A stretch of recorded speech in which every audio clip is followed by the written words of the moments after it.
ஆ சரி சரி ஆஃப் பண்ணு எப்படி பாரு. வணக்கம் ஐயா.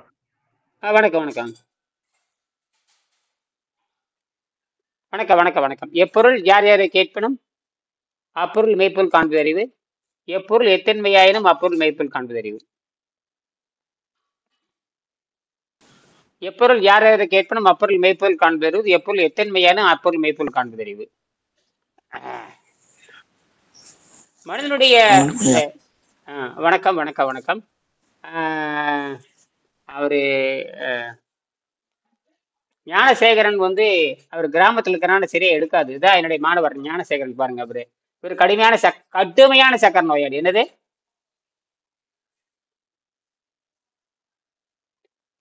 ஞானசேகரன் என்பவர் கடுமையான சக்கர நோயாளி.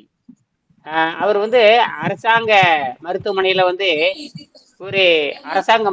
வந்து தற்காலிக ஊழியராக பணியாற்றினார். அரசாங்க ஊழியராக.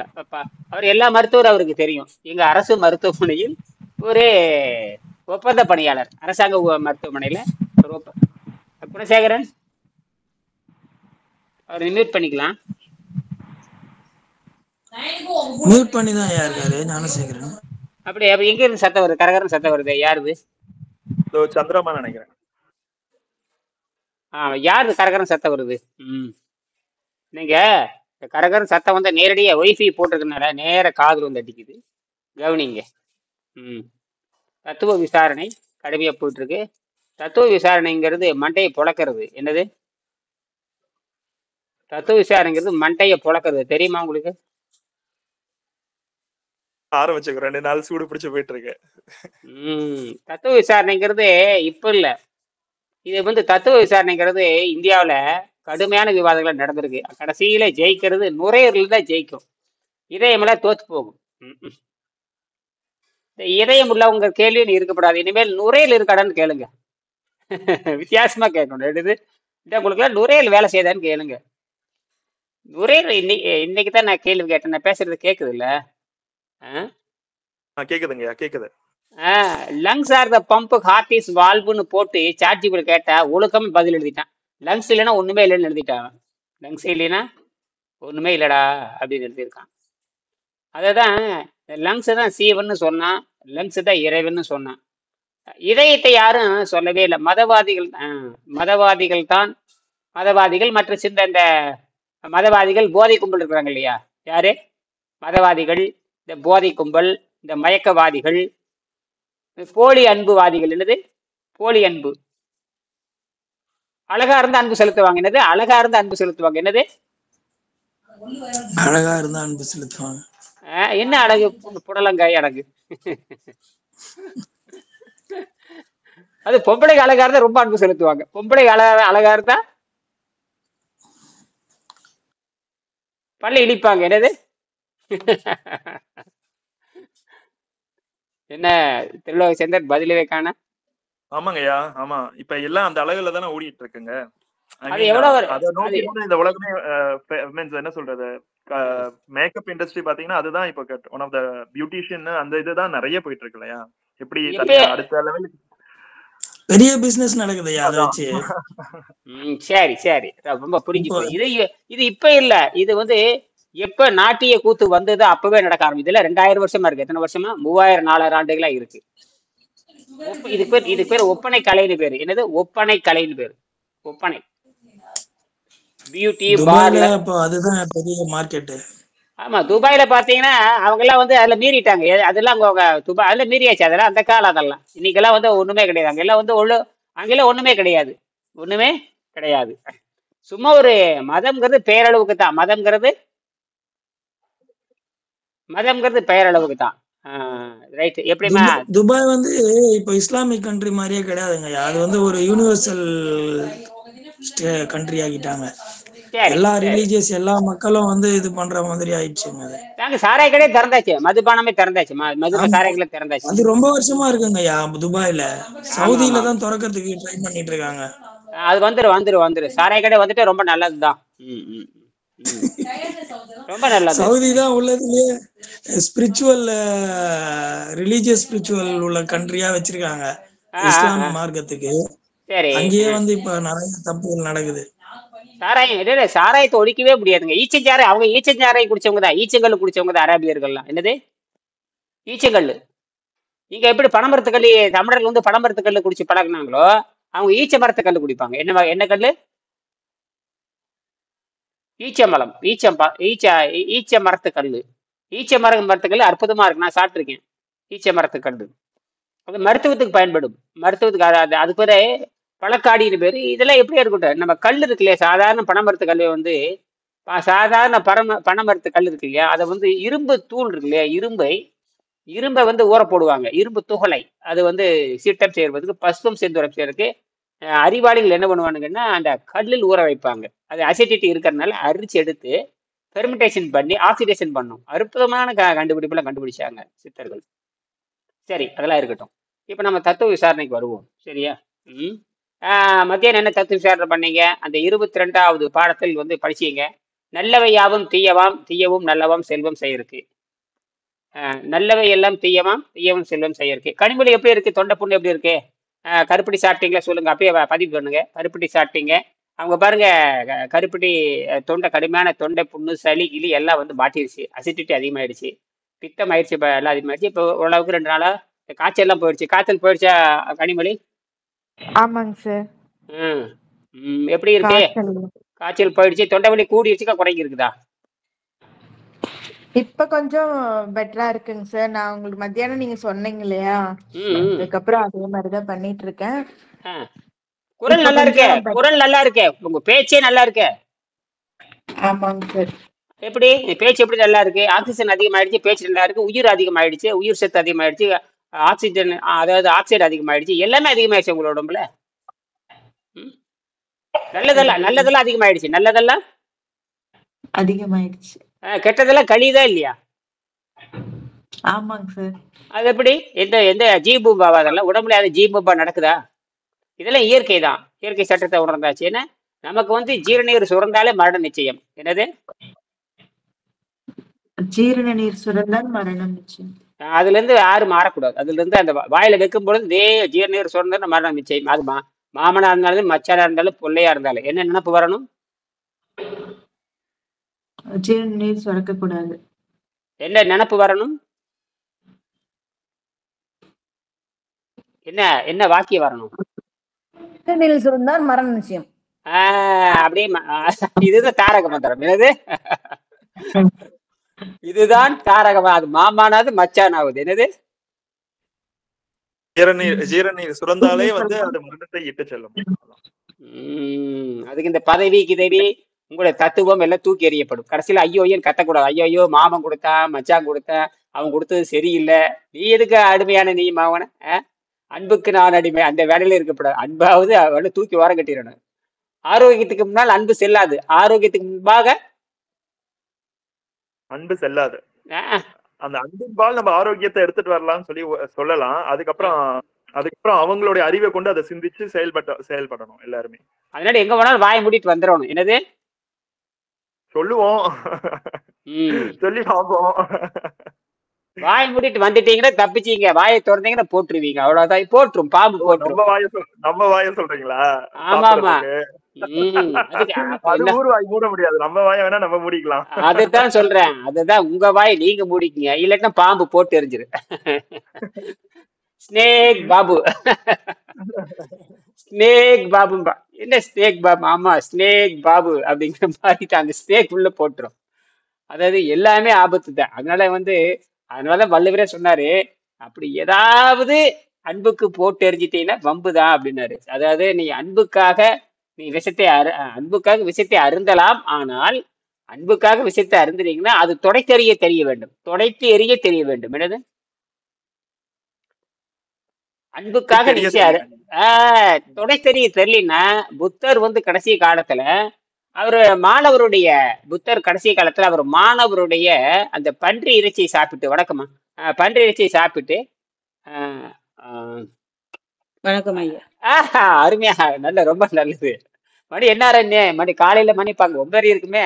9:10 10 அமெரிக்காவில் அமெரிக்க நேரம் காலையில 9:30 தானே? கனடா நேரம் 9:30யா? ம் ம் 9:40 ஐயா. அதான் கரெக்ட் தான். சரி சரி. ரைட், பரவாயில்ல. இன்னைக்கு விடுமுறையா? சரி சரி. எப்படி இன்னொரு சிவராத்திரி தானே லீவ் எடுத்துட்டேன். ஓ, சிவராத்திரிக்கு நீங்க லீவ் எடுத்துட்டீங்க. நீங்க அந்த பிரைவேட் தானே, வந்து தப்பு கிடையாது. சரி சரி சரி. இது நல்ல வேலை. இதுல யாருமே வந்து பிரைவேட் கம்பெனில இருக்கு. ஆனா பிரைவேட் கம்பெனில மிரட்டுவான், அது வேற.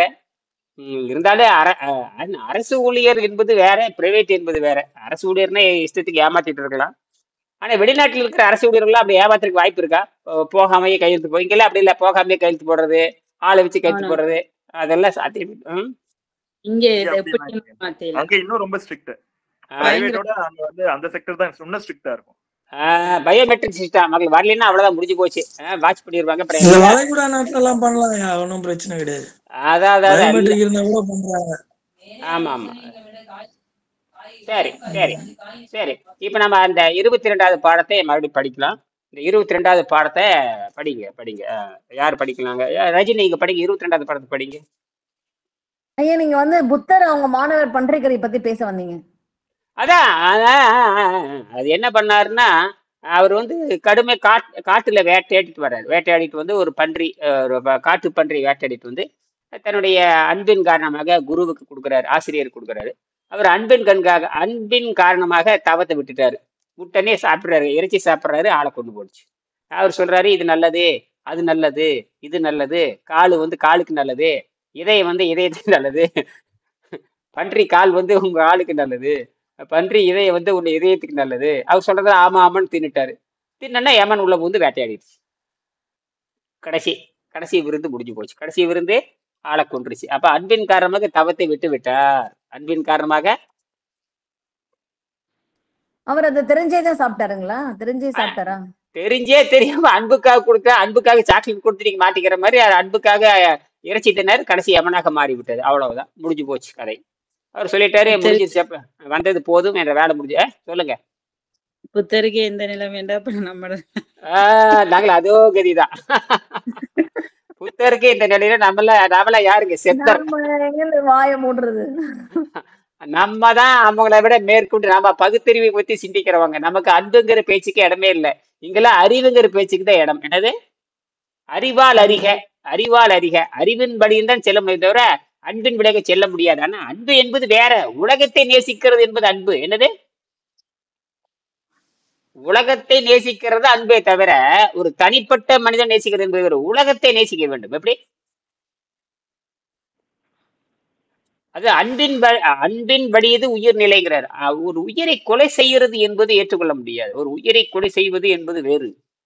அதாவது உயிரை கொலை, முதல்ல உயிரை கொலை செஞ்சுட்டு வந்திருக்கான் பாருங்க, அதுவே கேள்வி கேட்டிருக்கலாம். அப்ப உயிரை கொலை செஞ்சுட்டு வந்திருக்கீங்க. புத்தர் வந்து நிறைய பசுக்கள் எல்லாம் கொல்லப்பட்டதுக்காக தான் ஒரு பெரிய புரட்சி பண்ணி அதை நிறுத்தினாரு. அப்புறம் அவரே எப்படி அந்த பண்ணிக்கரை தெரிஞ்சு சாப்பிட்டிருக்காரு? உயிரை கொண்டுதான் வச்சிருக்காங்க. அது ஏதாவது கொடுத்தா நீங்க வாங்கிட்டா அப்புறம் போச்சு. அன்புக்கு நான் அடிமை, கடைசி சாவுக்கு அடிமை ஆயிட்டாரு. அன்புக்கு நான் அடிமை போச்சு. அன்புக்கு நான் அடிமை சொல்றதே அவருக்கு பிடிக்காத ஒரு விஷயம். ஆமா, அவன் கெஞ்சி கூத்தாடி ஐயா சாப்பிடுங்கன்ட்டா சரி போச்சுறானா. அது கடைசியில அவர் முடிவு இயற்கை என்ன பண்ணுச்சுன்னா, போட்டிடா இது ரொம்ப 96 வயசு, 96 நாடுகள் இருந்ததாக சொல்லப்படுகிறது. 96 95 எப்படியோ இருக்கட்டுமே. அவரு தியாகம்னா சாதாரண தியாகம். அரண்மனை கிரண்மனை எல்லாம் விட்டுட்டு போயிட்டாரா இல்லையா? அரண்மனை, அவர் பெரிய அரண்மனை இந்தியாவிலதான் தோன்றினாரு. கடைசியில் உலக புகழ்பெற்ற மனிதனை மாறினாரு.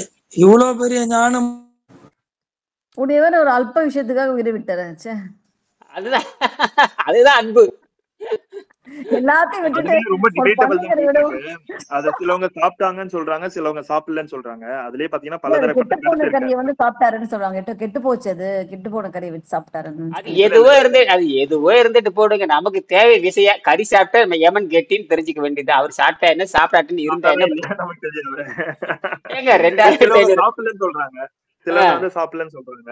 அவர் இவ்வளவு புரட்சி பண்ணி அவரே ஃபாலோ பண்ணலன்னா என்னன்னு கேக்குறேன் நானு. அதெல்லாம் நீங்க எல்லாம் அவ்வளவு பெரிய அறிவாளிட்டு போய் நீங்க கேள்வி அது கேட்கறா. யார்ட்ட வேணா தெய்வமா இருந்தாலும் கேள்வி கேட்க வேண்டிய நமக்கு உரிமை இருக்கு. யாரா இருந்தாலும் நெற்றிக்கண்ணை திறப்பினும் குற்றம் குற்றமே. நெற்றிக்கண்ணை திறப்பனும் குற்றம் குற்றமே. ஒரு சீடனுடைய அன்புல மயங்கி போய் ஒரு கறியை சாப்பிடுற நிலைமையில தான் இருந்திருக்காரு. அதுதான் அப்படித்தான் அவருடைய நோன்பு முறை, அவருடைய நோன்பை பத்தி நான் படிச்சேன். இந்த மாதிரி அவர் பேர் யாரோ, தமிழறிவு மணியன் நினைக்கிறேன். தமிழறிவு மணியன்னு தமிழ்நாட்டு ஒருத்தர் இருக்காரு.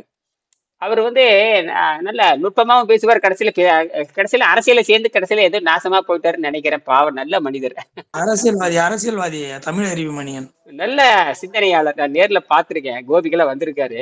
நல்ல சும்மா கம்பராமல பேசினா அப்படியே அப்படியே நெய் அப்படியே சொர்க்கமா அப்படி பேச்சு கேட்டா அப்படியே அப்படியே அருவிதான். தமிழ் அருவினா அருவிதான், அது எந்த சந்தேகமும் இல்லை. ஆனா எப்படி போய் இந்த பைத்தியக்கார கூட்டு போய் சேர்ந்தாருன்னு தெரியல. இந்த ரஜினி, கூத்தாடி, அம்மா இவன் எங்கெங்கயோ போய் கடைசியில ஆளவே காண போயிட்டாரு. எதுக்கையா உனக்கு வேலை? தத்துவ ஞானிகளை வந்து தத்துவமா நடந்துட்டு இப்ப நான் போய் அரசியல் இருந்தா காரி துப்ப மாட்டீங்களா?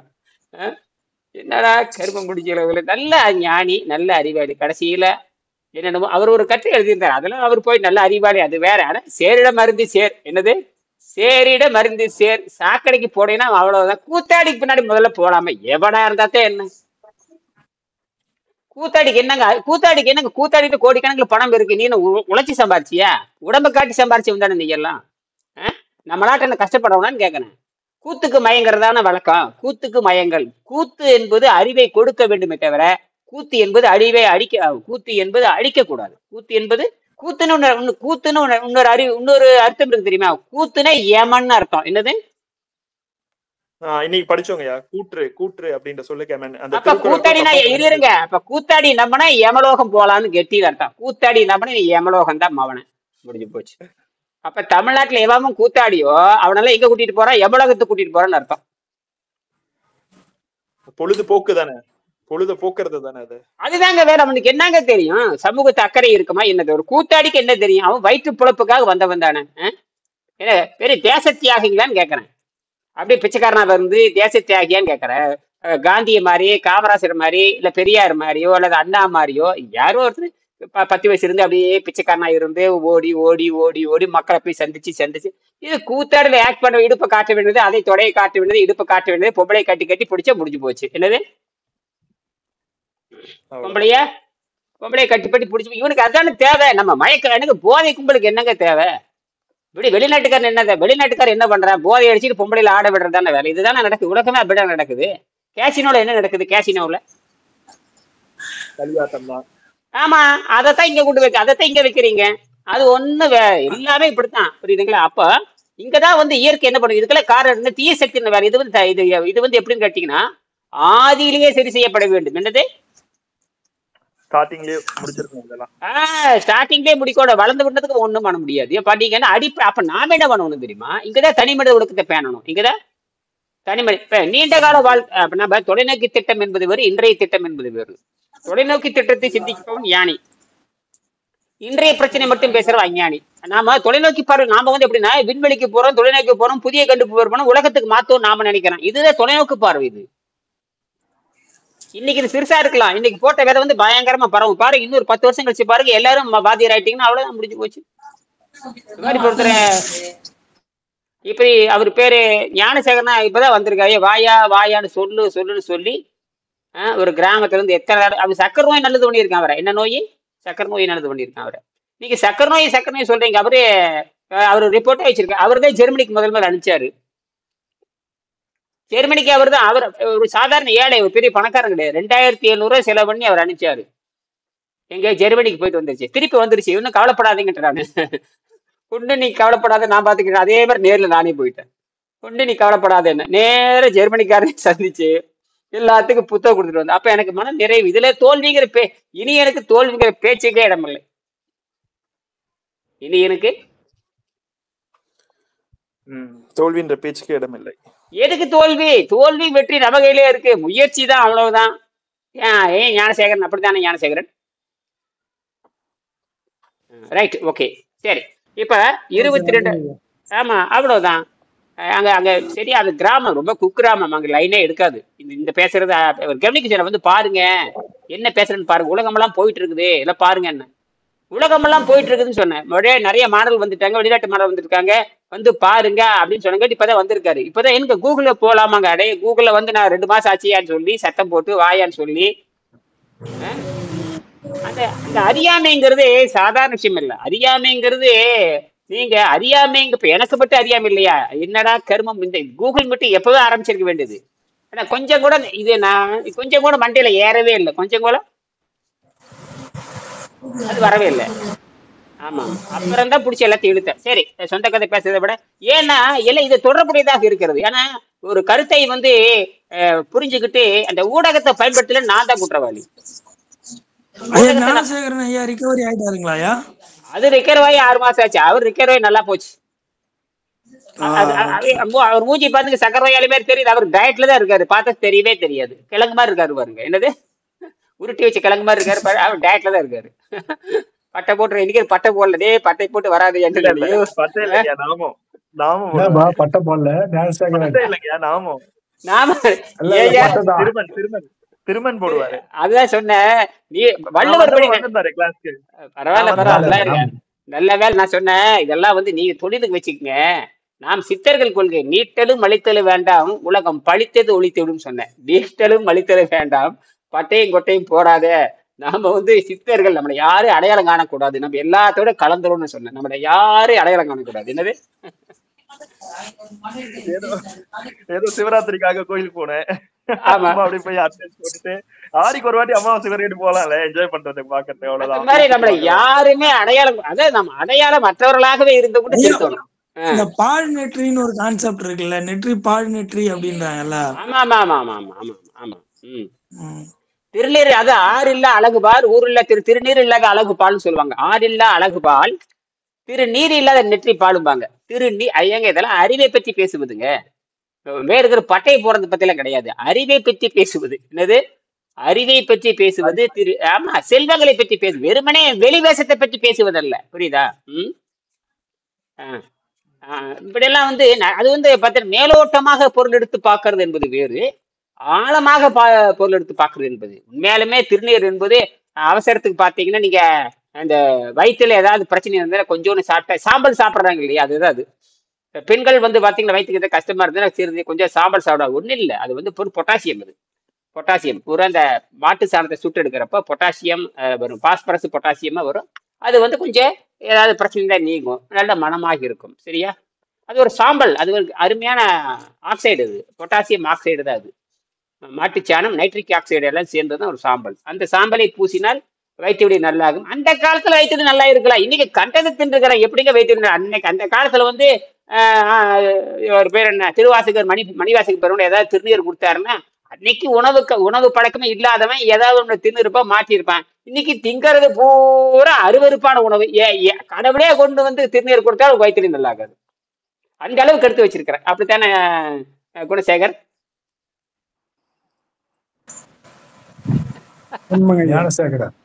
ஞானசேகர் அதாவது அந்த அளவுக்கு எடுத்து வச்சிருக்க நீ. அதாவது கருணையே இறங்கி வந்தாலும் கூட சுத்தப்படுத்த முடியாத அளவுக்கு எடுத்து வச்சிருக்கிறீங்க. அப்புறம் என்ன பண்றது? உங்களை எல்லாம் போய் எல்லா வகையிலும் எடுத்து வச்சிருக்கிறீங்க. என்னது ஏதோ அரையும் குறையுமா இருந்தா கூட ஒட்ட வைக்கலாம், முழுசா நனைஞ்சு போச்சு. அப்புறம் என்ன பண்றது? தூக்கி போடுற பணத்துல போடுறேன் பிடிச்சி பூமியில விட்டு அமுக்குன்றான். பூமியில வச்சு ஒரே அமுக்கு, எந்த பதவியில இருந்தா எனக்கு என்னன்றான். இப்படித்தான் அப்படித்தான். அதனாலதான் என்ன பண்றாங்கன்னா சில பேர் விஷயத்தை புரிந்து கொண்டு டக்குன்னு தப்பிச்சு போயிடுறாங்க. எப்படி இருந்தாலும் சமாதிக்கு போகணும்னு நினைச்சுக்கிட்டு உயிரோடு இருந்தா சாப்பிட வச்சு கொண்டு போடுவானுங்க. பேசாம சமாதிக்கு போறேன்னு பல பேர் போயிட்டாங்க. கரெக்டா? உயிரோடு இருந்தோம்னா எப்படி தப்பிக்கிறதே பெரிய விஷயம். மனுஷங்க கிட்ட தப்பிச்சிட்டாங்க. ஆமா, அதனால இப்படி இருந்தா சாப்பாடு வச்சு அன்பின் காரமா புத்தகமா நம்மளை கொண்டு போடுவான்னு வளர்லாருக்கு தெரிஞ்சு போச்சு. எப்படி இருந்தாலும் அன்பை காட்டி கொண்டு போடுவாங்கன்னு தெரிஞ்சு போயிட்டு பேசாம சமாதிக்கு போற டக்குன்னு சமாதி ஓடிட்டாரு. இவ்வளவுதான் போ அப்படின்னு. அப்படி இதனுடைய கற்பனை. எனக்கு உங்ககிட்ட கேட்கணும், நீங்க இப்ப 25 வருஷமா நீர்மத்தத்துல இருக்கீங்களா?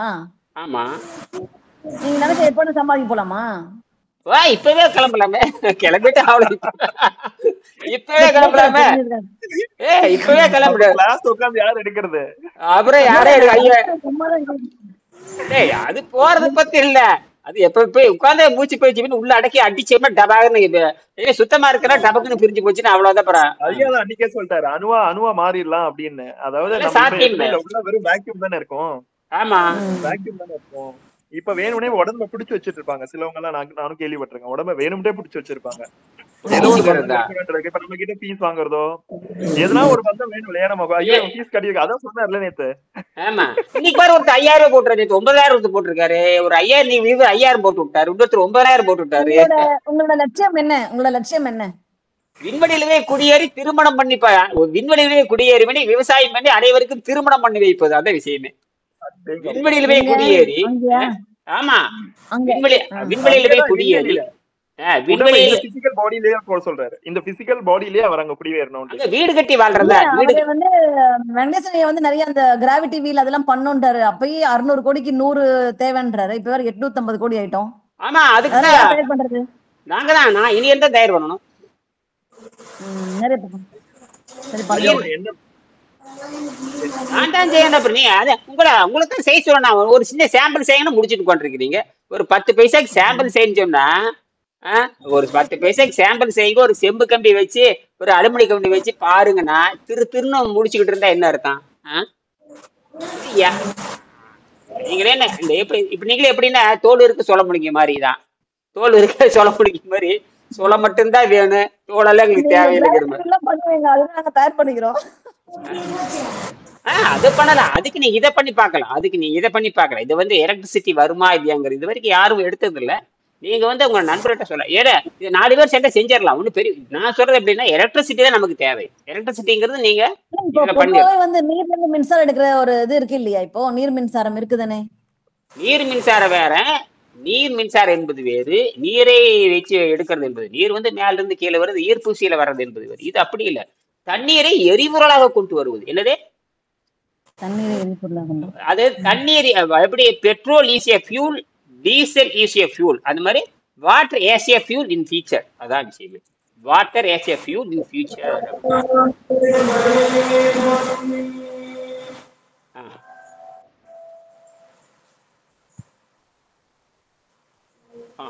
அங்க மீட் பண்ணிக்கோங்க. யாரும் சத்தம் வருவாங்க, ஏதோ கோயில் விசேஷமா தெரியுது.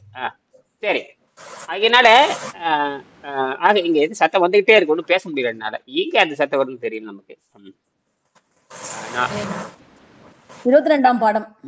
22 நீங்களே படிங்க. 22ஆம் பாடம் படிங்க.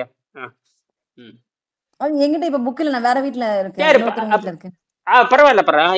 இந்த ஞானம் இருந்தாலும் சரி. 22ஆம் பாடம் படிங்க. ரஜினி அம்மா படிங்க. ஓகே. மனித வாழ்க்கையில் குறிக்கோள் என்ன? வையத்து வாழ்வாங்கு வாழ்பவன் வானுரையும் தெய்வத்தில் வைக்கப்படும். வாழ்வாங்கு வாழ்தல் என்பது எப்படி? தவம் செய்வோர் கர்மம் செய்வார், மற்றெல்லாம் அவன் செய்வார் ஆசை உட்பட்டு. தவம் செய்வது உற்ற நோய் நோன்றல் உயிர்க்கு உருவன் செய்யாமை அற்றே தவத்திற்கு உரு. உற்ற நோயை வெல்லுவது எப்படி? மருந்து வேண்டாவாம் யாக்கைக்கு அருந்தியது அற்றது போக்கி ஊனின். அருந்தியது அற்றது நீர். உடலுக்கு நோய் எப்படி ஏற்படுகிறது? மிகினும் குறையும் நோய் செய்யும் நூலோர் வழிமுதலா எண்ணிய 3 சீரணங்கள் சுரந்தாலே அவை நோய் செய்யும். மனிதத்தின் வறுமைக்கு காரணம் என்ன? இலர் பலர் ஆகிய காரணம் நோட்பார், சிலர் பலர் நோலாதவர். மனித குழந்தை பிறக்கும் போது 5 அறிவுடன் பிறக்கிறது. பிறகு 6வது அறிவு இயற்கையாக வளருகிறது. 7ஆம் அறிவான யோக பயிற்சி கல்வி அறிவினால் ஏற்படுகிறது. 5 அறிவுகளும் மனித குழந்தையும் பல் விளக்குவதில்லை. எந்த வயதில் ஒரு குழந்தை பல் விளக்க வேண்டிய அவசியம் ஏற்படுகிறதோ அப்போது அதன் உடல் சாதாரண உணவை எதிர்க்க ஆரம்பித்து விட்டது என்று பொருள். குழந்தைகளுக்கு அவர்களின் இளமை பருவத்தில் நாம் இயற்கை உணவு கொடுத்து வளர்க்க கடமைப்பட்டுள்ளோம். இதனாலேயே வள்ளுவர் வான் சிறப்பு உளவு என்ற அதிகாரங்களை எழுதி இருக்க வேண்டும். அவற்றை பற்றி தொடர்ந்து கவனிப்போம். வான் சிறப்பு முக்கியத்துவத்தை கருதி கடவுள் வாழ்த்துக்கு அடுத்த 2வது அதிகாரமாக இது வைக்கப்பட்டுள்ளது. விசும்பின் துளி வீழின் அல்லால் மற்று ஆங்கே பசும்புல் தலைகாண்பு அரிது என்பது இந்த அதிகாரத்தின் கருத்தாகும். அருமை. விசும்பின் துளி வீழின் அல்லா, விசும்புனா வானம் அர்த்தம், ஆகாயம் அர்த்தம். அதுல இருந்து இந்த துளி வந்து கீழே விழுகலின்னா தலையே முளைக்க போறது இல்ல. அப்ப விசும்பின் துளிவிலும் அல்லாமல் தாங்கே பசும்புல் தலை காண்பதறிவு. இவ்வளவு பெரிய நாகரிகமான கருத்து எழுதியிருக்காரு.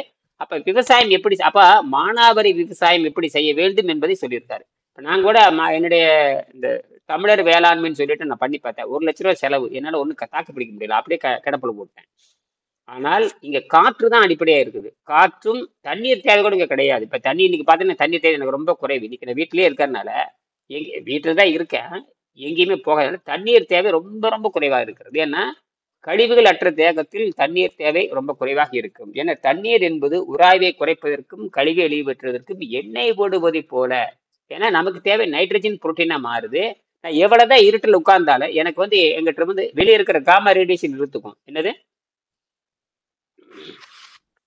அது போக அதாவது உடம்பு சுத்தமானதுனால தண்ணி கூட உங்களுக்கு கம்மியா தான் தேவைப்படும். லிட்டர் மீன்ஸ் காலையில ஒரு நாளைக்கு கொஞ்சம் தண்ணி இருந்தா போதும். ஏன்னா உடம்பு சுத்தமானதுக்கு சுத்தமானது உங்களுக்கு.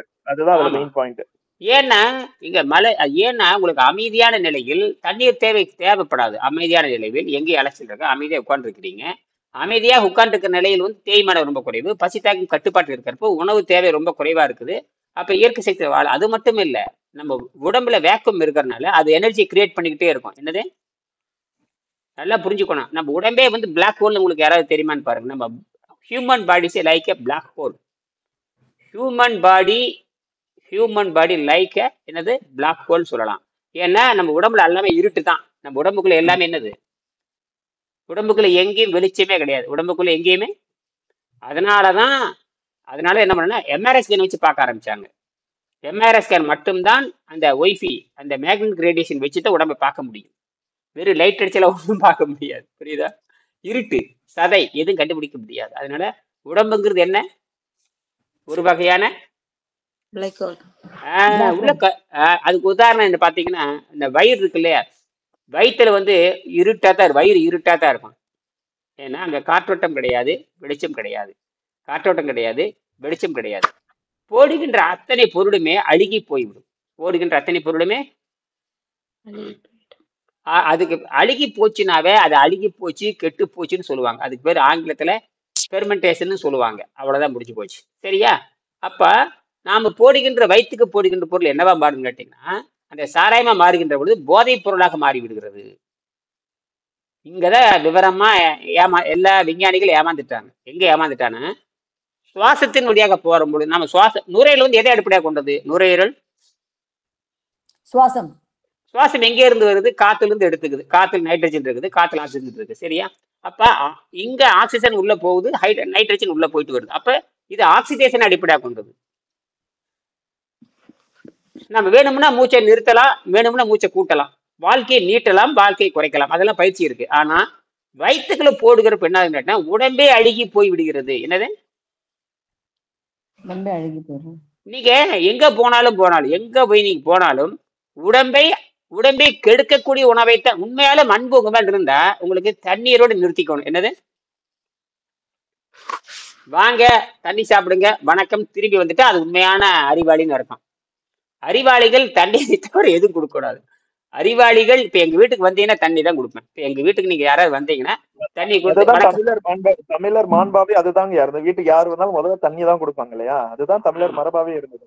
பேசிட்டு அப்படியே போயிடணும். அப்படியே பேசிட்டு அப்படியே போயிடணும். புரியுதுங்களா? அப்புறம் ஹோட்டல் கடை மாதிரி உட்காந்து அங்க பண்ணிட்டு இருக்க முடியாது.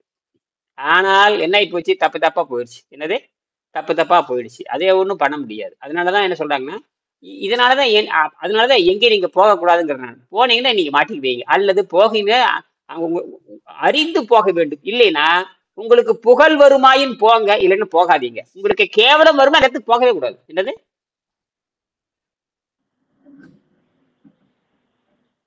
உங்களுக்கு புகழ் வருமாயின் அங்க போங்க, இல்லைன்னா போனீங்க கேவலம் தானே வரும். உங்களை என்ன யாரும் மதிக்க போறாங்களா? உங்களுக்கு போனவங்களை யாரும் உங்களுக்கு மதிக்க போறாங்க? ஒருத்தரும் மதிக்க போறது இல்லை. நீங்க என்ன பெரிய அருள் பெற்றவரான்னு கேட்கிற ஒண்ணும் கிடையாது இல்லையா? அதுக்கு பேருதான் தோன்றின் புகழோடு தோன்றுக அகுதிலால் அதுக்கு என்ன அர்த்தம் தெரியுமா? அதுக்கு என்ன அர்த்தம் கேட்டீங்கன்னா, பிறக்கும் பொழுது யாரும் புகழோடு பிறப்பதில்லை, தன் பழக்க வழக்கத்தின் காரணமாக மேன்மை அடைகிறார்கள். பிறக்கும் பொழுது யாரா இருந்தாலும் புகழோடு பிறக்க முடியாது. அதன் பிறகுதான் பழக்க வழக்கத்தின் காரணமாக சான்றோருடைய பழக்க வழக்கம், நல்ல அறிவுடைய நூலோர் பழக்க வழக்கம், சான்றோருடைய பழக்க வழக்கத்தின் காரணமாக தன்னை மேன்மைப்படுத்திக் கொள்கிறார்கள். அப்படி போகின்ற பொழுது அவர்களுக்கு புகழ் உண்டாகிறது. இப்ப கல்வி செலவித்தாலும் அன்பின் காரணம் புகழ் உண்டாகுது. இப்ப என்னன்னு கேட்டீங்கன்னா, பிறக்கும் பொழுது புகழோடு பிறக்க மாறீங்க, தப்பா படிச்சுட்டாங்க, அப்படியே இல்லை. ஆனால் தோன்றும்போது என்ன தெரியுமா அர்த்தம்? ஒரு இடத்துக்கு போனீங்கன்னா உங்களுக்கு புகழ் வருமாயும் நீங்க போங்க, இல்லைன்னா போகாம இருக்குன்னு அர்த்தம். நீங்க அப்படிதான் புரிஞ்சுக்கணும். இப்ப தோன்றினா பிறக்கும்போது புகழோடு பிறத்தலுங்கிறான், அது அடிப்படையே தப்பு. என்னது? ஆமா, பிறக்கும் போது எப்படி புகழ பிறக்க முடியும்? அது எப்படி புகழோடு பிறக்க முடியும்? அதான் விஷயமே. நம்ம ஏதாவது செயல் செஞ்சுதான் அது புகழ், மத்தவங்க புகழணும். இது யாராவது சொல்லி கொடுத்துருக்கோம்? எந்த வாத்தியாரும் சொல்லி கொடுத்துருக்கானா? சொல்லி தர்றது இல்லை. ஆகையினாலதான் அப்படி தோன்றின் புகழோடு தோன்றுனா, நீங்க ஒரு இடத்துல தோன்றும் பொழுது, ஒரு இடத்துக்கு போகும் பொழுது உங்களுக்கு புகழ் வருமாயின் அங்க போங்க. இன்னைக்கு என்ன பண்றீங்க? கூத்தடிக்கிறத தவிர எதுவுமே கிடையாது. என்னது? ஏதோ கொள்கை இருக்குது. எங்கேயாவது போற 2 இட்லிக்காக 10 லிட்டர் பெட்ரோல் செலவு போறவங்க எத்தனை பேர் இருக்கு? 2 இட்லி திங்கிறக்காக அங்க போய் கல்யாண வீட்டுல போய் 2 இட்லி திங்கிறக்காக 10 லிட்டர் பெட்ரோல் செலவு பண்ண என்ன ஆணவம் இருக்கும் பாருங்க உங்களுக்கு. அது பணக்காரப்பட்ட அட்டகாசம் இருக்கு. அதனாலதான் அவனுக்கு அத்தனை சீக்கு வர்றது காரணம். பணக்காரங்க, அரசாங்க ஊழியர்கள் பண்ற அட்டகாசம்னு பாத்தீங்கன்னா தாக்கு பிடிக்க முடியாத அக்குறும் பண்ணுவாங்க இல்லையா? 2 இட்லி திங்கிறதுக்காக 8 கல்யாணத்துக்கு போவாங்க. 2 இட்லி திங்கிறதுக்கு 8 கல்யாணத்துக்கு போறது என்ன? 8 கல்யாணத்துக்கு போய் கதை போட்டுட்டு வரும். இப்படியா நடக்குதே இல்லையா? தமிழ்நாட்டுல பாத்தீங்கன்னா அக்குறுமம், பயங்கர அக்குறுமம். ஒரு கார் எடுத்துக்க வேண்டியது 15 கல்யாணத்துக்கு போக வேண்டியது. இதுதான் பொழப்பு அவங்களுக்கு. என்னது? ஒரு கார் எடுத்துக்க வேண்டியது எத்தனை கல்யாணத்துக்கு போறது? அது இது 15 கல்யாணத்துக்கு போறது. இதுதான் நாகரிகமான்னு கேட்கறேன். இப்ப எவ்வளவு அக்குறும் பண்றாங்க பாருங்க. அப்ப காட்டுக்கு எடுத்து, ஊருக்கு எடுத்து, உலகத்துக்கு எடுத்து, காற்றுக்கு எடுத்து, நீருக்கு எடுத்து, நெருப்புக்கு எடுத்து, இத்தனையும் பண்றான். இத்தனையும் பாரு, இத்தனையும் இந்த இயற்கை தான் பண்ணுது. அந்த பிசாசுன்னு சொல்றான் பாருங்க, வெறி மாயப்பே. இன்னைக்கு அறிவியல் வளர்ந்துருச்சு. வாழ்க வையகம், வாழ்க வளமுடன், வாழ்க வையகம், நல்லா இருங்கன்னு சொல்லிட்டு வாட்ஸ்அப் ஒரு வாழ்த்து போட்டா முடிஞ்சு போச்சு. வாழ்த்து போட்டா முடிஞ்சு போச்சு. அப்படித்தானே வாழணும். அதானே அறிவுடைமைன்னு பேரு. அன்புங்கிறது என்னன்னு கேட்ட, உண்மையான அன்புங்கிறது யாருக்கு தீமை செய்ய இருக்கிறது உண்மையான அன்பு. யாருக்கும் தீமை செய்யாம இருக்கிறது உண்மையான அன்பு. அங்க போய் தண்ணியும் கெடுத்துக்கிறது, அவனையும் கெடுக்கிறது, இப்படித்தான் நடக்குது எல்லாமே. ஆக தோன்றின் புகழோடு தோன்றுக, அகதிலார் தோன்றலின் தோன்றம் நன்றுனா, நீ ஒரு இடத்துக்கு போனீங்கன்னா புகழ் வருமா இருந்தா போ, இல்லாட்ட போகாதுன்னு அர்த்தம். சரியா? அடுத்தது படிங்கம்மா.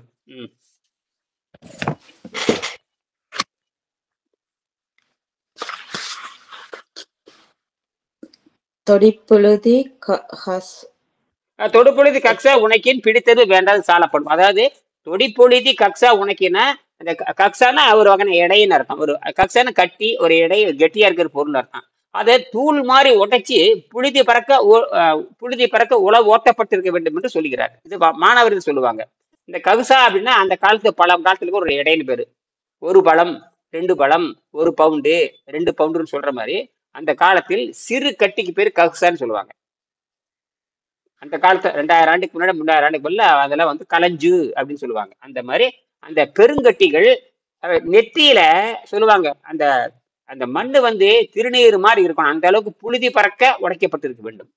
அது என்ன அர்த்தம் கேட்டீங்கன்னா, அந்த மழை பெய்து பாருங்க, வான்மழை பெய்கின்ற பொழுது புழுதி பறக்க அந்த உழவோட்டப்பட்டு இருந்தால் அந்த தண்ணீர் அதிக நீரச்சத்துல இழுத்து வைத்திருக்கும் என்று பொருள். அதான் அதுல பாத்தீங்கன்னா நுண்ணூட்டச்சத்து நிறைய இருக்கும், நுண்துகள் நிறைய இருக்கும். அது வந்து இப்ப நானூத்துகள் நிறைய இருக்கிறதுனால ஈரச்சத்தை அதிகமா உள்ள உறிஞ்சி வச்சு, நைட்ரஜன் பிடிச்சி உறிஞ்சி வச்சு, அந்த தேவையான பொழுது அந்த தாவரத்துக்கு அதிகமான ஊட்டச்சத்தை வழங்குறதுக்காக புழுதி பறக்க உழவோட்டப்பட வேண்டுங்கிற விதையை அந்த காலத்துல எழுதியிருக்காரு. இன்னைக்கு அப்படிலாம் யாரும் பண்றதே இல்லை. அப்படிலாம் யாருமே பண்ணுவதே கிடையாது. கட்டி முட்டி இருக்கிறப்ப அப்படியே போட வேண்டியது, அப்படியே காய வைக்கிறதுல ஒண்ணுமே பண்றது இல்லை. உடனடியே பணம் பணம் பணம் பணம் பணம் சம்பாதிக்க ஒரே காரணத்துக்காக பூமியை என்ன கற்பழிக்க ஆரம்பிச்சுட்டாங்க. அடுத்தது ஏரினும் நன்றாம் பெருவிடல். ஏரினம் நன்றால் எருவிடுதல் கட்டவின் நீரினம் நன்று அதன் காப்பு. திருவள்ளுவர் முறை நொறுங்க உழவு செய்தல், ஏறிடுதல், கட்டல், பயிரிடுதல், நீர்ப்பாசனம் என்று விவசாயத்தை வரிசைப்படுத்துகிறார்.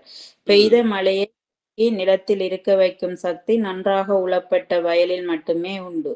திருவள்ளுவர் நிலத்தில் இருந்த குறைவான நீர்ப்பாசன வசதிகளை முன்னிட்டு புன்சை விவசாயத்தை பற்றி எழுதியிருக்கிறார். புன்சை நிலம் உங்களுக்கு தெரியுமில்ல, மானாவரிக்கு பேர் தான் புன்சைன்னு பேரு. மானாவரிக்கு பேர் தான் புன்சை. உலகத்துல 90 விழுக்காடு மானாவரி தான். உலகத்துல 95 விழுக்காடு மானாவரி நிலம் தான். அதுலதான் உலகமே எங்கிட்டு இருக்கு. எல்லா காடுகள், ஆப்பிரிக்கா பார்த்தீங்கன்னா கோடிக்கணக்கான ஏக்கரா வந்து மானாவரி தான். அதெல்லாம் இல்லைன்னு என்ன அங்க விவசாயமா பண்றாங்க எல்லாமே. ஆடுகளுக்கும் மாடுகளுக்கும் யானைகளுக்கும் புலிகளுக்கும் சிறுத்தைகளுக்கும் அந்த லட்சக்கணக்கான ஏக்கரா விளைஞ்சு கிடக்குது. அதெல்லாம் யார் செய்யற வேலை? இதெல்லாம் இயற்கை செய்யாத மானாவரின் பேரு. புரியுதா? சரி. விவசாயத்தின் முக்கியத்துவம் என்ன? உழுதுண்டு வாழ்வார் மற்றெல்லாம் தொழுதுண்டு பின் செல்பவர். உலகத்தின் உழுதுண்டு, இது ரொம்ப முக்கியமான குரல். ரொம்ப முக்கியமான குரல். இதுல இன்னொன்னு சொல்லியிருக்காரு பாருங்க, உழுது வாழ்றவனே வாழ்பவன், மற்றவன்லாம் பிச்சைக்காரன் எழுதிட்டாரு. உழுது வாழ்றவன் தான் உண்மையான வாழ்றவன், மற்றவன்ல தொழுதுண்டு பின் செல்பவர். தொழுதுண்டு என்ன அர்த்தம்? ஐயா பிச்சைக்காரன் எடுத்துட்டா போட்டார், மரணடி கொடுத்திருக்காரு. என்னது உண்மையான ஆள்னா உழுது வாழ்றவன் தான் உழுது வாழ்றவன், மற்றவன் பிச்சைக்காரன் போட்டாரு. இதெல்லாம் அரசியல்வாதிக்கு சொல்லி கொடுக்கணும். என்னது அப்ப நீங்களே திங்கிற கூட்டம்ல என்ன கூட்டம்? நாங்களும் ஸ்டில் பிச்சை தானே இருக்கோம். அப்படி வாங்க. இதுக்குதான் நாம என்ன பண்றோம்னா தவத்துக்கு மாத்தி விடுறோம். என்ன பண்றது? நாம யாரு தெரியுமா? நாம எதுக்கு போறோம்? யோக பயிற்சியில போயிடும். அப்ப யோக பயிற்சியில போறபோது எங்களுக்கு உணவு தேவையில்லை. நம்ம என்னவா மாறுறோம்? நாங்க உண்டு வாழ்வதில்லை, உழுது வாழ்வதில்லை, நாங்கள் தவம் செய்து வாழ்ந்து உலகத்தை காப்பாற்றுகிறோம். என்னது? உண்டு வாழ்வதில்லை, தொழுதுண்டு வாழ்பவரும் கிடையாது, தவம் செய்து அதனால உலகத்துக்கு அறிவை புகட்ட போகிறோம் அப்படின்ற மாதிரி அறிவை புகட்டுகிறோம். அழிவிலிருந்து, பூமி அழிவதிலிருந்து தற்காத்துக் கொள்ளும். பூமி அழிவதிலிருந்து நாம் சிறிதளவு பங்காற்றுகிறோம். காற்றை நீரையும் கெடுப்பதில்லை, காற்றை கெடுப்பதில்லை, நீரை கெடுப்பதில்லை, நிலத்தை கெடுப்பதில்லை, யாருக்கும் தீங்கு செய்வதில்லை, யாரையும் அழிப்பதும் இல்லை. என்ன? அதனாலதான் திருவள்ளுவர் பசிக்காக நம்ம எதுவுமே செய்யறதில்ல. பசி என்பது ஆபத்து, பசி என்பது மரணம். ஆகினால பசியவே கட்டுப்படுத்துற காரணத்தினால் நீங்கள் தேவருடைய குமாரனாக மாறிவிடுகிறீர்கள். உங்களுக்கு சாவி என்பது கிடையாது என்பதை அதனால திருவள்ளுவர் தவம் செய்ன்னு சொன்னார். சரியா? அடுத்தது படிங்க. அப்ப வாழ்க்கையை மூணா பிரிக்கணும். ஒண்ணு எப்படி பிரிக்கணும் கேட்டீங்கன்னா, உண்டு வாழ்ற வாழ்க்கை, உழுது வாழ்ற வாழ்க்கை, மூணாவது தவம் செய்து வாழ்கின்ற வாழ்க்கைன்னு வச்சுக்கணும். சரி, படிங்க. உலகத்தின் முதல் உழவன் மண்புழு. அதுவே மண்ணை உழுது பின் அதையே உண்டு வாழ்கிறது. அதை கொல்லக்கூடிய செயற்கை உரங்களோ பூச்சிகளை கொல்லும் மருந்துகளோ விலக்கி வைக்கப்பட வேண்டியவை. சமீபத்தில் வானத்தில் ஒரு முயல் பண்ணை நடத்தும் தொழிலதிபர் காய்கறி வேஸ்ட்களை போட்டு இளம் முயல்களை வளர்த்தால் அவை இறந்து விடுகின்றன என்று கூறினார். முயல்களுக்கு இயற்கையாக வளர்க்கப்பட்ட மருந்தடிக்காத கீரைகளை மட்டுமே கொடுத்து வளர்க்க சொன்னார். பண்ணை முயலுக்கு இக்கதி என்றால் மனிதனுக்கு அந்த கதிதான். மனிதனுக்கு அதோ கதிதான். புதிதாக தோன்றும் நோய்களுக்கு தவறான விளைபொருள்களே காரணம். இயற்கை வைத்தியத்தின் அடிப்படை கொள்கைப்படி நேச்சுரோபதி பேசிக் பிரின்சிபல் கோடிக்கணக்கான வருடங்களாக பாக்டீரியாக்களும் வைரஸ்களும் உலகில் இருந்து வருகின்றன. அதாவது அவை மனித குலம் உலகில் உதயமாவதற்கு முன்னால் இருந்தே வாழ்கின்றன. பரிணாம சித்தாந்தத்தின்படி ஒரு ஜீவராசி தன் எதிர்ப்பு சக்தியை ஏதாவது ஒரு காரணத்தால் இழக்கும் போது அவை அந்த ஜீவராசியின் உடலில் பெருகி அந்த ஜீவராசியை அழித்து விடுகின்றன. HIV வைரஸ், ஏசி அது விளக்கம். அதுக்கு அந்த எய்ட்ஸ்க்காரங்க விளக்கம்.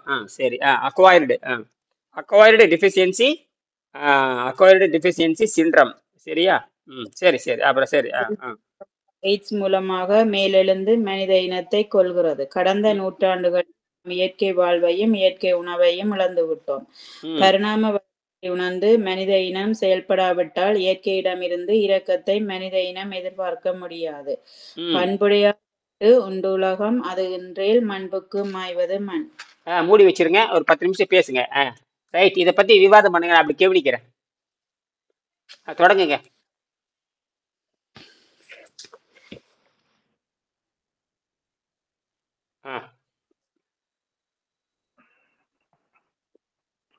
இப்போ அந்த மனித வாழ்க்கையோட குறிக்கோளுங்கய்யா, மனித வாழ்க்கை எதை நோக்கிய பயணம் அப்படின்ற கேள்வி எல்லாருக்குமே அடுத்து என்ன பண்ணணும், அடுத்து என்ன செய்யணும் அப்படின்ற அந்த கேள்வி எல்லாருக்குமே போட்டு உருட்டிக்கிட்டே இருக்கிற ஒரு கேள்விதான். அது ஒவ்வொருத்தருக்கும் ஒரு பதில் அவங்கவுங்க நிலையில இருந்து வந்துகிட்டே இருக்கும். சோ அப்படி பார்க்கும்போது அதுதான் அந்த வையத்து வாழ்வாங்கு வாழ்பவன் வானுரையும் தெய்வத்துள் வைக்கப்படும். வாழ்வாங்கு வாழணும் அப்படின்றதுதான் இதுல இல்லையா? வையத்தில் வாழ்வாங்க வாழணும் அப்படின்றதுதான் அந்த ஃபர்ஸ்ட் குறளுடைய அர்த்தம்ன்றது எனக்கு புரியுது. பட் ஆனா என்னன்னா வையத்து வாழ்வாங்க வானுரையும் தெய்வத்தில் வானுரையும்னா அப்ப வானை நோக்கி பயணம் சொல்றாங்களா அப்படின்றது அப்படி வச்சுக்கலாம். உயர்ந்த நிலையில் வைத்து வணங்கப்படுவர்னு வைத்துக்கலாம். உயர்ந்த நிலையில் வைத்து வணங்கப்படுதல்னு வச்சுக்கலாம். என்னது அந்த வாழ்வாங்கு வாழுகின்ற மனிதனை உயர்ந்த நிலையில் வைத்து உயர்ந்த நிலையில் வைத்து பாதுகாத்தல் பேரு. மனதில் உயர்ந்த நிலை, விண்வெளி அளவுக்கு உயர்ந்த நிலை, என்ன விண்வெளி அளவுக்கு விரிஞ்சு போற மாதிரி. அதுதான் அந்த வையத்துள் வாழ்வாங்கு வாழ்பவர் வானுரையும் தெய்வத்தில் வைக்கப்படும். அப்ப தெய்வ சக்தி பொருந்த மேல்நிலை சக்தி பொருந்தவர்களை தெய்வம் என்று கூப்பிடுறது மனித இயல்பு. தெய்வம் மாதிரி என்னை காப்பாத்தினேன் அப்படிங்கிற அந்த மாதிரி தான் அந்த மனம் அந்த விண்வெளி வரைக்கும் விரிஞ்சு போகுது. ஆகாயம் தான் கடவுள், அதான் விஷயம். ஆக இதைத்தான் பாத்தீங்கன்னா நீங்க பாத்தீங்கன்னா சமணர்கள் புத்தர் கொள்கைகள் பாத்தீங்கன்னா அவங்க கடவுள் இப்படி பாத்தீங்கன்னா அறிவைத்தான் கடவுள் சொல்லுவாங்க. வையத்துள் வாழ்வாங்கு வாழ்ந்த மனிதர்கள் தெய்வம் என்று சொல்லுவாங்க. அவங்கதான் சமணர்கள் நினைக்கிறேன். பௌத்த சமயத்தில் அப்படித்தான் இருக்கு. வாழ்வாங்க இப்போ இந்த தமிழ் வார்த்தைகளுக்கு தமிழ் மீனிங் தெரியல எங்க பாக்கணும்? தமிழ்ல தான் தேடணும். தமிழ் வார்த்தைக்கு தமிழ்ல தான் தேடணும், எங்க போய் தேடணும்? நிறைய தமிழ் வார்த்தைகளுக்கு அர்த்தம் போகணும். அவர் சொல்ற வானுயர் அதுக்கு மீனிங் நம்மளோட அறிவுக்காசுல அது புலப்படல இல்லையா? நீங்க தான் சிந்திக்கணும். நீங்க வானுரையும் தெய்வத்தில் எப்படி மேல்நிலையில் இருக்கிற தெய்வம். வானம்ல தெய்வம்னா மேல்நிலைன்னு சொல்றது. மேல்நிலையில் வைத்து பாதுகாத்தல் பேரு, மேல்நிலையில் உணர்தல் பேரு. மேல்நிலை வைத்து சொல்றாங்க. அத நல்ல மேல போயிட்ட மேல் உயர்ந்து போயிட்ட அப்படின்னு கூட வச்சுக்கலாம். இன்னொன்னு அப்படித்தான் அர்த்தம். அதாவது அதுக்கு காரணம் செய்யணும்னு கேட்டீங்கன்னா இந்த சமணத்தில் புத்த மதத்தில் பாத்தீங்கன்னா அவங்களுக்கு கடவுள் கொள்கை கிடையாது. அறிவாளிகளையும் நுட்பமான்களையும் வையத்தில் வாழ்வாங்கு வாழ்ந்தவர்கள் தெய்வமாக ஏற்றுக்கொள்வார்கள். புரியுதா? புத்தரை தெய்வம் என்று சொல்வதை போல, மகாவீரர் தெய்வம் என்று சொல்வதை போல அப்படித்தான். ஆக உத்தமர்களே அப்படி சொல்வாங்க. சரியா? அதுதான் அந்த வையத்துள் வாழ்வாங்கு வாழ்பவன் வானுரையும் தெய்வத்தில் வைக்கப்படும் சொன்னாங்க. அதுதான் விஷயமே. அடுத்தது நீங்க தான் தேடுங்க. அதெல்லாம் பெரிய விஷயம் இல்லை. நீங்க ஏதாவது வேணும்னா நீங்க சொந்த மொழியை பயன்படுத்துங்க. நீங்க எழுத்து கூட்டி படிக்கிறது உலகத்திலே எளிமையான மொழி. அந்த உச்சரிப்பு மட்டும் தெரிஞ்சா போதும். உயிரெழுத்து 12, மெய் எழுத்து 18, இது மட்டும் தெரிஞ்சா போதும். நீ எந்த புத்தகத்தையும் படிச்சிடலாம். எந்த புத்தகத்தையும் பள்ளிக்கூடமே போக தேவையில்லை. பள்ளிக்கூடம் போய் படிக்க சொல்லி யார் சொன்னாங்க? திருவள்ளுவர் 2 பள்ளிக்கூடத்துக்கு போனாரு. அதெல்லாம் போய் எத்தனையுமே அவங்கள குருகுலத்துல பாடம் படிச்சவங்க. எங்கது குருகுலம்? பள்ளிக்கூடம் என்பது வெள்ளைக்காரன் உருவாக்கப்பட்டது இல்ல. சித்தர்கள் தமிழர்களுக்கு அறிவு ஞானம் 10,000 ஆண்டாச்சு. 20,000 ஆண்டாச்சு. என்ன இந்த சிலபஸ் கல்விங்கிறது இப்ப வந்தது. இது உலகத்திலே கெடுத்து குட்டிச்சேராக்குறது. இதற்கும் அறிவுக்கும் ஞானத்துக்கும் சம்மந்தமே கிடையாது. எது இப்ப படிக்கிற அறிவுக்கும் ஞானத்திற்கும் பண்புக்கும் ஒழுக்கும் எந்த சம்மந்தம் கிடையாது. புரியுதா இல்லையா? எதே தெண்டக்கரன்னா பள்ளிக்கூடம் அனுப்பிச்சிட்டு இருக்கிறோம். என்னது இது பள்ளிக்கூடமே கிடையாது. இது பள்ளிக்கூடமே கிடையாது. நீங்க தான் சொல்லிக் கொடுக்கணும். பெற்றோர்கள் தான் நீங்க வழிகாட்டியாக இருக்க வேண்டும். யார் வழிகாட்டியா இருக்கணும்? பெற்றோர்கள். சாகா கல்வி தான் கல்வி, மத்ததெல்லாம் கல்வி கிடையாது. ஆமா, அப்படித்தான் சொல்லணும். அதான் கரெக்ட். அப்ப ஆரோக்கியத்தை புரிந்து கொடுக்கணும். ஆரோக்கியம் இதுதான் கல்வி, இதுதான் ஞானம், இதுதான் அறிவு. குடல் சுத்தம் பண்ற ஒழுக்கம் இருக்கணும். குடல் சுத்தம் பண்ணிட்டு வந்தாவே அந்த பையன் என்ன தெரியுமா அறிவாளி ஆகிடுவான். குடல் சுத்தம் பண்றதுக்கு மட்டும் நீங்க கொடுத்தீங்கன்னா வேற ஒண்ணுமே தேவையில்லை. எல்லா அறிவும் தானா வந்துடும். அப்பதான் நரம்பு மண்டல வேலை செய்யும். என்னது தான் யாருன்னு உணர ஆரம்பிக்கும். என்னது நீங்க போதை பொருளை போட்டுக்கிட்டே இருந்தீங்கன்னா இந்த பொருள் போதை பொருள் பலகாரத்தை கொடுத்துக்கிட்டே இப்ப எல்லாரும் பலகாரத்தை கொடுத்து பலகாரத்தை கொடுக்காத பெண்கள் யாராவது இருக்கிறீங்களா? செய்யாட்டி பேசணுமே ஐயா.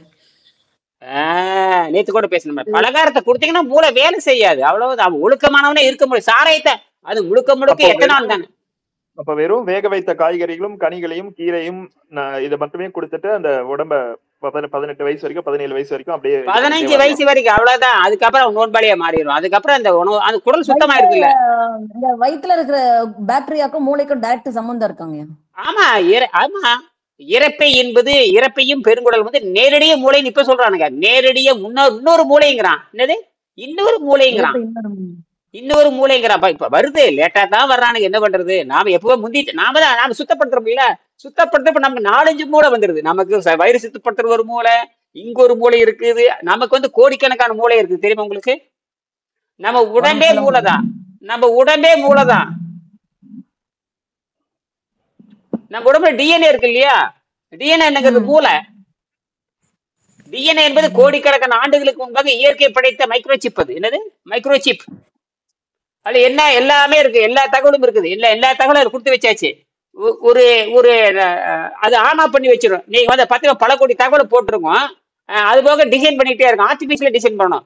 என்ன நினைக்கிறானோ அதுக்கு தகுந்த மாதிரி டிசைன் பண்ணும். என்னது என்ன நினைக்கிறோமோ அங்கதான் டிசைன் பண்ணும். நீ எப்படி ஆர்டிபிஷியல் இன்ஜின் வந்து செய்தி கொடுத்தது என்ன நினைக்கிற டிசைன் பண்றது இல்ல, அதே மாதிரி இது தானாவே சிந்திச்சு என்னென்ன போக போறாங்கிறது அதை டிசைன் பண்ணி அதுக்கு தகுந்த மாதிரி கெமிக்கல் ரியாக்ஷன் மாத்தி விட்டுரும். எதாவது கெமிக்கல் ரியாக்ஷன் மாத்தி விட்டு நீ அணுவா போறியா, நீ பெருசா போறியா, நீ சிறுசா போறியா, நீ ஆவியா அதெல்லாம் மாத்தி மாத்தி டக் டக்கு கொடுத்துட்டு போய் டக் டக்கு அதுக்கு மாத்தி விட்டுரும். இதெல்லாம் அதனாலதான் வள்ளலார் எப்படி போனாரு யாருக்கும் தெரியாது. வள்ளலார் மறைந்து விட்டாரே தவிர எப்படி போனாரு ஏனான்னு ஒண்ணுமே சொல்ல முடியாது. என்னது அந்த அளவுக்கு அறிவு நமக்கு யாருக்கும் இல்ல. ஏன்னா டிஎன்ஏ இந்த ப்ராசஸ் பண்ணுது. இந்த டிஎன்ஏ யார் ப்ராசஸ் கொடுக்கும் அப்படின்னு கேட்டீங்கன்னா, நீ என்ன நினைக்கிறாயோ அதுக்கு தகுந்த டிஎன்ஏ மாறிக்கும். ஆனா அகத்தூய்மை இருக்கணும். என்னது அகத்தூய்மை இருந்திருக்கணும். அகத்தூய்மை ஆகார போதை பொருள் உள்ள போக கூடாது. என்ன இட்லி தோசை அந்த அதாவது விதையும் சதையும் உள்ள போக. டிஎன்ஏ மாத்துறதே வந்து குடல் தாங்க, வயிறு தான். வயிறுல இருக்கிற வயிற்றுல இருக்கிற கிருமிகள் தான், வயிற்றுல இருக்கிற கிருமிகள் தான் நல்ல பாக்டீரியா, குட் பாக்டீரியா, நல்ல பாக்டீரியா தான் அந்த நல்ல கிருமி, நுண்கிருமிகள். நம்ம நல்ல கிருமிகள் கெட்ட கண்டுபிடிச்சிட்டானுங்களா, நல்ல கிருமி நான் பிரிச்சுக்குங்க, தீய கிருமி பிரிச்சுக்குங்க. இப்ப நீங்க சாப்பிடுற உணவு அத்தனையும் தீய கிருமி வளர்க்கறது தான். என்னன்னு போட்டிருக்குன்னா, does fasting starve bad bacteria? It was also found that during fasting bad bacteria tend to starve more quickly than healthy bacteria, leads to more opportunity to good bacteria to colonize. அதாவது அந்த நல்ல bacteria குளுமை சேர்றதுக்கான ஒரு வாய்ப்பு கிடைக்குது, கெட்ட bacteria எல்லாம் அழிஞ்சு போகுது அப்படின்னு போட்டிருக்கு. அது உண்மைதான் உண்மைதான் உண்மைதான் உண்மைதான். இப்பதானே வர்றீங்க. இப்ப நாங்க எப்பவுமே பண்ணி இப்ப இது சித்தர்னு சொல்லிட்டு போய் 10,000 ஆண்டு ஆச்சு. திருமந்திரம் கிட்டத்தட்ட திருமந்திரம் 3000 ஆண்டுக்கு மேல ஆயிருக்கும். திருமந்திரம் சித்தர் நீங்க இது சிந்துவெளி சபை நாகரத்திலேயே நீ காலையில் எடுத்து போட்டுதாங்க இல்லையா, அதுல பாத்தீங்க ஆசன கலை ஒருத்தர் உட்காந்துருக்காரு இல்லையா, அவர் யாரு, சிவயோகி தான் இருந்தாலும். நீ காலையில சிந்துவெளி சபை நாகரத்துல ஒரு முத்திரை போட்டுதுங்க இல்லையா, ஆசன முத்திரை. ஆமாங்கய்யா போட்டிருந்தேன். அப்புறம் காலை முடிச்சிட்டு இருக்க மாதிரி பத்மாசனம் மாதிரி இருக்குது பாருங்க. அது எப்படி அங்க வந்துச்சு? அப்ப சித்தர்கள் யோகிகள் ஞானிகள் வந்தாச்சு 18,000 ஆண்டுகளுக்கு முன்பாகவே. கிட்டத்தட்ட 8,000 ஆண்டு 9,000 மேலேங்கிறது 18,000 ஆண்டு ஆச்சு. தொல்காப்பியம் தோன்றி 18,000 ஆண்டு ஆச்சு. அதுல வந்து எழுதியிருக்காரு யாரு, தொல்காப்பியர் சித்தர்கள் பள்ளி இருந்தன, அது மட்டும் தாபதர் பள்ளி இருந்தன, தாபதர் பள்ளிகள் இருந்தன, சித்தர் பள்ளி இருந்தன, அந்தனர் பள்ளி இருந்தன, வேளிர் பள்ளிகள் இருந்தன, அரசர் பள்ளி இருந்தன. 6 வகை துறையினர் இருந்தார்கள் அந்த காலத்துல டிபார்ட்மெண்ட் வந்தாச்சு. எந்த டிபார்ட்மெண்ட் வந்தாச்சு? Physics department. அங்கே சித்தர் டிபார்ட்மெண்ட் வந்தாச்சு. அது போக தாபதர் டிபார்ட்மெண்ட் ஒண்ணு வந்தாச்சு. பசித்தாகத்தை கட்டுப்படுத்துகின்ற தவயோகி டிபார்ட்மெண்ட் தனியா இருக்கு. என்னது எப்ப 18,000 ஆண்டுக்கு முன்பாக. எனக்கு நம்பிக்கை இருக்குது 18,000 ஆண்டு, ஏன்னா அதுக்கு ஆதாரம் கிடைச்சிருச்சு. இப்பதான் 5300 ஆண்டு போயிருக்கீங்க. திருவள்ளுவர் வந்து எக்க பத்தி எழுதுறாரு. எக்குங்கிற சொல்ல திருவள்ளுவர் பயன்படுத்துறாரு. எக்குங்கிற இரும்பை விட கடினமானது. இரும்பை வந்து சாதாரண இரும்பு, அப்புறம் வந்து கடினப்படுத்தப்பட்ட இரும்பு, வால் செய்கின்ற இரும்பு தான் எக்குன்னு பேரு. என்னது வால் செய்கின்ற இரும்பு, ஹை ஃபிட் ஸ்டீல், துருப்பிடிக்காத இரும்புன்னு பேரு. அது அப்படி கையில் எடுத்து வீசினா தலை துண்டாயிரு. கையில் எடுத்து வீசினா என்ன உண்டாகும்? அதை கண்டுபிடிச்சவங்களே தமிழர்கள் தான். அதனாலதான் கிண்டல் பண்ணாங்க. இப்ப ஒத்துக்கிறானுங்க, வாயை மூடிட்டானுங்க. அதனாலதான் தமிழ்னு சொல்லி பாருங்க, இந்தியா ஆடாடுன்னு ஆடும். என்னது நீங்க தமிழை கை வைக்க பார்க்கலாம். இப்ப அமெரிக்கா வரைக்கும் போயாச்சு. அமெரிக்காவுக்கு தமிழர்களே அப்படியே எழுந்திருக்க ஆரம்பிச்சிட்டாங்க. அமெரிக்கால எதிர்ப்பு தெரியுது, கை வைக்காத, தமிழை கை வைக்காதீங்கிறானுங்க. எல்லா நாடும் எதிர்ப்பு. நீங்க ஒரு மொழியை கை வச்சீங்கன்னா எல்லா நாடு தானா. நீங்க தமிழ்ல தொழில்நுட்பம் இருக்கு, அறிவு தொழில்நுட்பம் இருக்குது, ஒழுக்க தொழில்நுட்பம் இருக்குது, பண்பாடு இருக்குது, நாகரிகம் இருக்குது, எல்லாம் தமிழ்ல இருக்கு. இப்பதான் மேலைநாட்டுக்காரன் புரிய ஆரம்பிச்சிருக்கான். ஜியு போப்பு புரிஞ்சிருக்காரு, இத்தாலி பாதிரியார் புரிஞ்சாரு, சீகன் பால்க்கு புரிஞ்சாங்க. தமிழ் இனி எல்லா நாடுகளும் போகுது இன்டர்நெட் மூலமாக. எல்லாம் படிக்க ஆரம்பிச்சிட்டாங்க. நீங்க தான் லேட் பண்றீங்க. சைனாக்காரன் தமிழ் படிக்கிறான், ஜெர்மன்காரன் தமிழ் படிக்கிறான். அவனுக்கு தமிழே தெரியாது, அவனுக்கு ஜெர்மன் டச்சு மொழி தான் தெரியும். இருந்தாலும் ஆங்கிலத்தை ஊடகமா வச்சுட்டு தமிழ் படிக்கிறான். நான் நேர்ல பார்த்தேன். என்ன பார்த்தேன்? உங்களுக்கு அந்த வாய்ப்பே கிடையாது. திருக்குறளை இங்கிலீஷ்ல டிரான்ஸ்லேட் பண்ணிருக்காருங்க ஃபுல்லா. அதெல்லாம் விட்டுட்டு போங்க, படிக்கணும். அவங்க நாட்டுல வந்து தமிழ் டிபார்ட்மெண்ட் தொடங்கணும். 1000 கோடி ரூபாய் போட்டு அவன் நாட்டுல என்ன உண்டாக்கணும், தமிழ் டிபார்ட்மெண்ட் தொடங்கணும். என்னது தமிழ் டிபார்ட்மெண்ட். தமிழ் டிபார்ட்மெண்ட் வந்து இந்த உணவில்லாமல் வாழும் பிள்ளை அவன் படிக்கணும். இது வைத்தியம், இயற்கை வைத்தியம். என்னது இயற்கை வைத்தியம் தெரியாம என்ன பண்ணிட்டு இருக்கு? தமிழ் கத்திருந்தா சரியா போச்சா? அகர முதல எழுத்தெல்லாம் ஆதி பாகம் 2 மார்க் வாங்கிட்டு சரியா போச்சா? அகர முதல எழுத்தெல்லாம் நானும் தான் 2 மார்க் வாங்கியிருக்கேன், நீங்களும் தான் 2 மார்க் வாங்கியிருப்பீங்க. வாங்கினா சரியா போச்சா? கற்க கசடர கற்ப 2 மார்க்குக்காக படிச்சதுங்க, அவ்வளவுதான். அப்புறம் என்ன? இது இயற்கை உணவு பத்தி, இயற்கை மருத்துவம். சரி, இயற்கை மருத்துவத்தை பத்தி திருவள்ளுவர் எழுதியிருக்காரு, ஜெர்மனி டாக்டர் எழுதியிருக்காரு. இயற்கை மருத்துவம் தான் உண்மைங்கிறாரு. அதனாலதான் நோய் நல்லா ஆகுது. இப்ப எதுக்கு நீங்க வந்திருக்கீங்க? வேலை இல்லாம தமிழ் கத்துக்கிட்டு வந்திருக்கீங்க. நான் தமிழாசிரியர் கேட்கிறேன். தமிழாசிரியர் ஆனா தமிழாசிரியர் செய்யாத வேலை நான் பண்ணிட்டு இருக்கிறேன். தமிழாசிரியர் செய்யற வேலையை நான் பண்ணிட்டு இருக்கிறேன். இப்ப என் பொண்ணுட்ட சொல்லி கொடுக்கணும், அதுதான் மொழி கடமையும் இருக்குல்லையா? ஆமா, அப்ப எனக்கு தாய்மொழி தமிழா இருக்குது, ஊடக மொழி தமிழா இருக்குது, மூத்த மொழி. எனக்கு பாருங்க 20,000 ஆண்டு வரலாறு இருக்கு. எனக்கு வந்து 20,000 ஆண்டு வரலாறு இருக்கு. மத்தபடி ஒரு வயலுக்கும் கிடையாது. 8,000 ஆண்டு மேல தாண்டாது. அதுக்கு மேல ஆமா வேற சொல்யூஷனே கிடையாது. நீ என்ன மொழியோட வச்சுக்க. எனக்கு ஆரோக்கியம் தர மொழி 1.5 மொழியா? அறிவையும் தராது, ஆரோக்கியம் தராது, வெட்டவெளியும் தராது, ஆன்மா தர எந்த விடுதலையும் தராது 1.5 மொழி. எனக்கு எதுக்குடா? நான் கூட இங்கிலீஷ் பேசுவேன். I can try to explain the project for the English new பீப்புள்னு சொல்லி போட்டிருக்கேன். இங்கிலீஷ் மக்களுக்கு புரியுற மாதிரி என்னால சொல்ல முடியும்னு சொல்லியிருக்கேன். அங்க அப்புறம் தான் ஜெர்மனிக்கார்ட்ட பேசினேன், இத்தாலிக்கார்ட்ட பேசினேன், லண்டன்கார்ட்ட பேசினேன், அப்புறம் கொரியாக்கார்ட்ட பேசினேன், ஹாங்காங்கார்ட்ட பேசினேன், இப்ப ரஷ்யாக்கார்ட்ட பேசினேன், அப்புறம் யாரு பிரான்ஸ்கார்ட்ட பேசினேன், அப்புறம் யாரு மெக்சிகோக்காரங்கிட்ட வரைக்கும் பேசியிருக்கேன். அவனுக்கு இந்த புத்தகம் கொடுத்தாச்சு. புத்தகம் கொடுத்துட்டு ஆங்கிலத்துல படிச்சு வந்திருக்கியா, இந்த பக்கம் மட்டும் படிச்சுக்கங்கன்னு சொல்லி. அது மட்டும் இல்ல, ஏற்கனவே போட்டு வச்சிருக்க பூரா அந்த 5ஆம் பக்கம், 9ஆம் பக்கம், 11ஆம் பக்கம், 13ஆம் பக்கம் எல்லாம் அவனுக்கு போட்டு விட்டேன். அவன் எப்ப வாய்ப்பு கிடைக்குதோ அப்ப எடுத்து அவன் படிச்சானே புரிஞ்சுக்குவான். ஆங்கிலத்துல கொடுத்தாச்சு. நீ தமிழ் படிக்கட்டும் பரவாயில்ல, இதுல என்ன விஷயம் இருக்குது ஆங்கிலத்துல கொடுத்தாச்சு.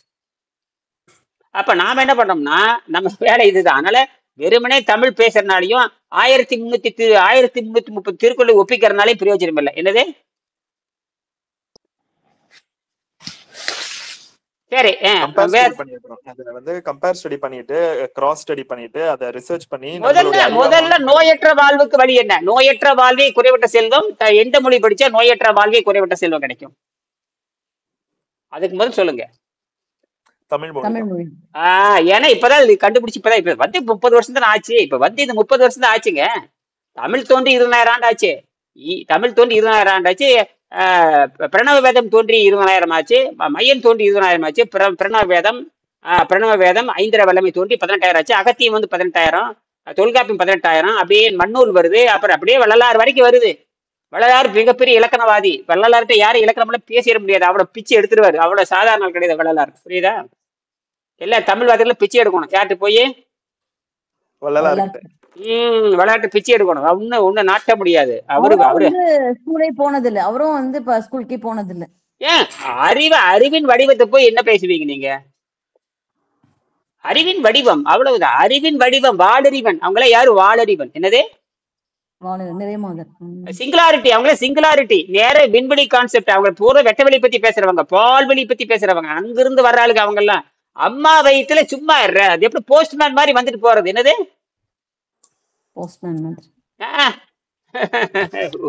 எல்லாரும் போஸ்ட்மேன் தான். போஸ்ட்மேன் மாதிரி அம்மா வயிற்றுல பிறந்து அப்பனை போட்டு அடிச்சு விட்டு அங்க வந்து அப்படியே ஒரு டிஸ்சார்ஜா அங்கே போஸ்ட்மேன் மாதிரி டெலிவரி பண்ணிட்டு அப்படியே போயிட வேண்டியது. திருப்பி அங்கேயே பால்வெளிக்கே போயிட வேண்டியது. எங்கது? பால்வெளிக்கு போயாச்சு. இது என்ன கத்தாலும் அங்க வரப்போறது இல்லை. நீ சோறு போட்டாலும் வராது, சாறு போட்டாலும் வராது. நீ தினம் பூசை பண்ணாலும் அவர் வரப்போறது இல்லை. அவர் போனதுதான். திருப்பியில கூப்பிட முடியாது. உயர்ந்த ஆத்மாக்கள். என்னது? ஹை போட்டான். போட்டான் இல்லை, சும்மா சாதாரண போட்டான் கிடையாது. நினைக்கிறேன் சும்மா சொல்லிக்கலாம். நான் வள்ளலாருன்னு நான் சொல்லிக்கலாம். ஒன்னும் வேலை நடக்காது. நீ மாறிடணும். அவ்வளோ. நீ ஆகாரத்தை விடாத வரைக்கும் ஒன்னும் நடக்காது. போதை விடணும். என்னது? எத்தனால்கள் போதை விடாமல், எத்தனால்கள் போதை விடாமல் ஒன்று மூளையே வேலை செய்யாது, லங்ஸே வேலை செய்யாது, நுரையீரலே வேலை செய்யாது. நுரையீரலுக்கும் மூளைக்கு பயங்கர தொடர்பு இருக்கு. இதான் சொல்லியிருக்கேன் பாருங்க. சார்ஜிபியில் போட்டிருக்க பாருப்பா, எல்லாம் போட்டு வச்சாரு. நோட்டு நோண்டி தூக்கி போட்ட பாருங்க, போட்டிருக்கு பாருங்க. நுரையீரல் நான் சொன்னேன், lungs are the pump, heart is valve. Please understand, please give a long concept for art of living without food by add with art of living without by with heart lungs are pump heart is well please contribute your long statement அப்படின்னு போட்டேன். கடகடன்னு போட்ட ஒரு 12 பக்கம் எழுதியிருக்கான். அட்டகாசமா இருக்கு, படிச்சு பார்த்தேன், ரொம்ப அற்புதமா இருக்கு, தூக்கி போட்டேன் பாருங்க. சும்மா கேட்கற கேள்வியில கொடைஞ்சோம்னா அது கதறுது. யாரா சாட்ஜிபியே கதறுது. சும்மா போட்டு வாங்குறோம்ல, அது குட்ட கரெக்டா நமக்கு தேவையான பாயிண்ட் சொன்ன மாதிரி எழுதி கொடுக்குறான். ஆச்சரியமா தான் இருக்கு. நல்ல ஒரு நம்ம ஹெல்ப்பர் தான். முடிச்சுக்கலாமா? இல்ல உருப்படியா ஏதாவது கேள்வியா? இல்ல ஏதாவது விவாதம் நல்லா போயிட்டு இருக்கா இல்ல அருவியா இருக்கா? நல்லா இருக்கு ஐயா. அதாவது அந்த கருத்தை எடுத்து நம்ம இன்னும் ஆழமா போயிட்டே இருக்கோம். இப்ப அன்னைக்கு படிச்சதுக்கும் இன்னைக்கு படிச்சதுக்கும் ஒரு கருத்தை எடுத்து நம்ம ஆழமா இந்த ஒண்ணு இல்ல, இந்த 22ஆம் பாடத்தை 50 தடவை படிச்சு 50 தடவை விவாதம் பண்ணலாம் தெரியுமா? சாதாரண விஷயம் இல்லை. என்ன இந்த விளையாட்டு கதை புஸ்தகமா படிச்சு தூக்கிட்டு இருக்கு. நம்ம ஒரு வாட்டியும் ஒரு புரிதல் வருது. என்னன்னா இதுல நம்ம எல்லா குரலையும் கண்ணை மூடிக்கிட்டே சொல்ற அளவுக்கு அதோட உட்கருத்துல வாங்குற அளவுக்கு நம்ம தயாரா இருக்கணும். அது மட்டும் தான் எனக்கு தெரிஞ்சு. இந்த 5 குரல், இந்த 6 குரல் இருக்கு இல்லையா? 1 2 3 4 5 6 7 குரல் வருது. 7 8 9 10 11 குரல்கள் வருது இல்லையா? இந்த சாப்டர்ல மட்டுமே 22வது இதுல பாத்தீங்கன்னா 11 குரல் வருது. அதுல பாத்தீங்கன்னா ஃபர்ஸ்ட் 6 குரல் வந்தீங்கன்னா அந்த கண்டினியூட்டியோட வருது. 7 குரல். ஐயா இந்த குரல்ல தவம் செய்வார் தன் கருமம் செய்வார் மட்டும் அவம் செய்வார்னா என்ன? அவம்னா என்ன? அவம்னா தீமைன்னு அர்த்தம். அவம் தபத்துக்கு எதிரானது அவம். தவம் செய்வார் தம் கர்மம் செய்வார், அவம் செய்வார் ஆசையில் பட்டு. இப்ப ஆசையின் காரணமா எல்லா நாசம் பண்றீங்களே இல்லையா? அப்ப அந்த தவம் செய்வார் என்னன்னா தவம் நான் தவம் செய்யறேன். தவம் செய்தா எந்த தீங்கு யாருக்கும் செய்ய போறது இல்லை. அதான் விஷயம். தவம் பசி தாகத்தை கட்டுப்படுத்திட்டு தவம் வந்துருமே. பசி தாகத்தை கட்டுப்படுத்திட்டாவ இருக்கிற இடத்துல ஆற்றல் வந்துருமே.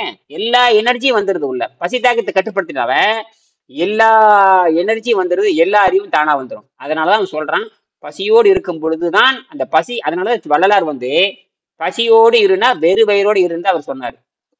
அப்பதான் மூளை வேலை செய்யும்டா. அப்பதான் இயற்கையோடு அதாவது விண்வெளியோடு தொடர்பு வைக்கிறதுக்கு தான் அவர் சொன்னாரு. இவங்களுக்கு புரியல. என்னது எங்களுக்கும் புரியும். நல்ல வேலை திருக்குறள் எழுதுனங்காட்டி இதை புரியுது. நல்ல வேலையாக ஜெர்மனியில் எழுதுனங்காட்டி புரியுது. இதெல்லாம் ஜெர்மனிக்கும் தமிழுக்கும் நெருங்கிய தொடர்பு இருக்கு. ஜெர்மனி வைத்தியமும் தமிழ் வைத்தியம் ரெண்டும் ஒண்ணுதான். அதனாலதான் நான் ஜெர்மனிக்கு போகணும்னு முயற்சி பண்றேன். அது விரைவில் நம்ம போயிடலாம். புரியுதுங்களா? அதுக்கான லிங்க் எல்லாம் வந்துருச்சு. உங்களுக்கு அனுப்பிச்சு பாத்தீங்களா? ஜெர்மனியில் லிங்க் டேட் எல்லாம் கொடுத்துருக்கேன் பாருங்க. அதெல்லாம் போல பாத்துருங்க. போட்டு எல்லாத்தையும் மெசேஜ் அந்த ஈவா வெல்டனுக்கு தொடர்பு வச்சுக்கங்க. அதெல்லாம் வாங்கிக்கங்க. நீங்களும் போடுங்கம்மா. எல்லாரும் தொடர்பு இமெயில் அட்ரஸ் போட்டு நான் கல்லூரியில் படிக்க போறேன்னு சொல்லுங்க. வரப்போறேன், சேர போறேன். போயிருங்க. அவன் வெளிநாட்டில் இருக்கிறவங்க ஈஸியா போயிடல. மேல ஒரு $10,000 செலவாகும். போய் படிச்சுட்டு நம்ம அங்க உட்காந்து நாம நீர் மருத்துவத்தை ஆரம்பிக்கலாம். புரியுதுங்களா? 1 வருஷமாங்க ஐயா? 2 வருஷம்.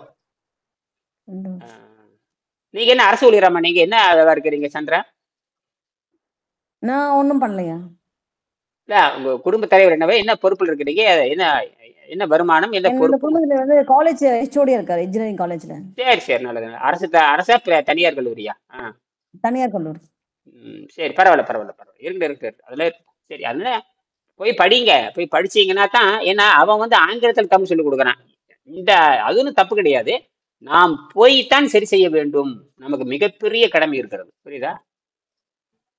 கிளம்பிருங்க. நீங்க இப்பவே அப்ளிகேஷன் போட்டுருங்க. ஆனா ஜனவரி ஏப்ரல்ல இது பண்றாங்க. ஏப்ரல்லே போட்டுருங்க. அவ்வளவுதான். 5 மார்க் என்னதான் சொல்றாங்க அந்த ஐஎல்ஸ் extra international English eligible test ஒன்று இருக்கு. ஆமா, என் பொண்ணு எழுதிட்டு இருக்கிறாங்க. என் பொண்ணு எழுதிட்டாங்க. ஃபர்ஸ்ட் அட்டம்ப்ட்லயே 5.5 வாங்கிட்டாங்க. இப்ப 6.5 வேணும் இவன் சொல்றான். இன்னொருத்த 6.5. அவன் காலேஜே 5.5 தான் இருக்கு. இருந்தா என் பொண்ணுக்கு திருப்தி இல்லை. எப்பா இன்னொருக்க எழுதிடுறேன். சரி எழுதுன்ட்டேன் நான். ஒவ்வொரு தடவையும் 18,000 செலவாகுது. ஒரு எக்ஸாம் எழுதுறதுக்கு எவ்வளவு செலவாகுது? 18,000. அமெரிக்கால ரொம்ப சீப்பு தான். எங்க நாட்டுக்கு இங்க பிச்சை வாங்குதுங்க. 2 அட்டம் 32,000 36,000 ரூபாய் கட்டியாச்சு. ஒரு இங்கிலீஷ் இப்ப நீங்க அங்க ஒரு 25,000 ரூபாய் ஒரு பேசிக் சேலரி என்றா அதுலதான் நீங்க ரெண்ட் கட்டுவீங்க. அதுலதான் பிள்ளைகள் எல்லாமே அதுக்குள்ள தானே. எங்களுக்கு என்ன சொல்ல, என் சேலரி 2,000, என் ஹஸ்பண்டுக்கு 2,500. இப்போ 4,000 தான் எங்களோட இதண்டா. எங்களோட வீட்டு மோட் 5000. ஐயா ஐயா அப்பா அப்பா அப்பா எங்களோட சம்பளத்துல இருந்து 500 எக்ஸ்ட்ராவா மோட்கேஜ் மட்டும். அப்புறம் அங்கால எங்களுக்கு பிள்ளைகளோட செலவு, ஸ்கூல் படிக்கிற செலவு, அவைக்கு ட்ரெஸ் எல்லாம் காலையில சம்மருக்கு ஒரு உடுப்பு, விண்டருக்கு ஒரு உடுப்பு, அதுல ஸ்கூல்ல போற வேண்டி கொடுத்து விடணும். அதை விட வெஹிக்கிள் கேஸ் அடிச்சு வேலைக்கு போறதை எல்லாம் கால்குலேஷன் பண்ணி பார்த்தா எங்களுக்கு பேசிக்காவே 8000 கட்டாயம் வேணும். அடேங்கப்பா.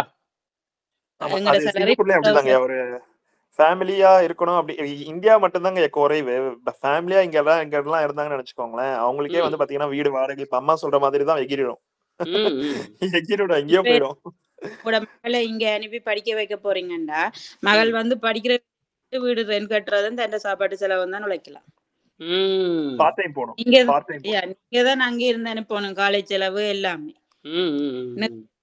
போனா படிச்சு கொண்டு வேலை செய்யலாம், படிச்சு கொண்டு எல்லாம் வந்து கடைசியா படிப்பை விட்டுட்டு நான் எல்லாம் இங்க வரைக்கும் 21 வயசு எனக்கு. அப்ப ரூம் ரெண்ட் கட்டணும், என் பர்சனல் தேவை காசு வேணும். படிக்க போனா படிக்கல, லோன் சும்மா தர மாட்டேன். இங்க நாங்க வேலை செய்திருக்கணும், வேலை இன்கம் காட்டணும், வந்தா தான் லோன் தருவேன் படிக்கிறதுக்கு. அப்ப என்னால எனக்கு அப்பா இல்ல, நான் தான் என் செல்ஃப் எல்லாமே பார்க்கணும். படிப்பை விட்டுட்டேன். வந்து ரூம் ரெண்ட் சாப்பாட்டு செலவு, ஊர்ல அம்மா அப்பாவை பார்க்கணும், அவைக்கு காசு அனுப்புறது, அவள் அப்படியே லைஃப மாத்திட்டு இப்ப ஆர்வமும் படிப்பின் இதுகளும் இப்பதான் நான் தேடி தேடி வீட்டை இருந்தாவது படிச்சிருவோம் எல்லா புக்ஸுகளும் மூட பண்ணி எடுக்கிறேன். அது அறிவுக்காக, அந்த சர்டிபிகேட்டுக்காக இல்ல, அறிவுக்காக.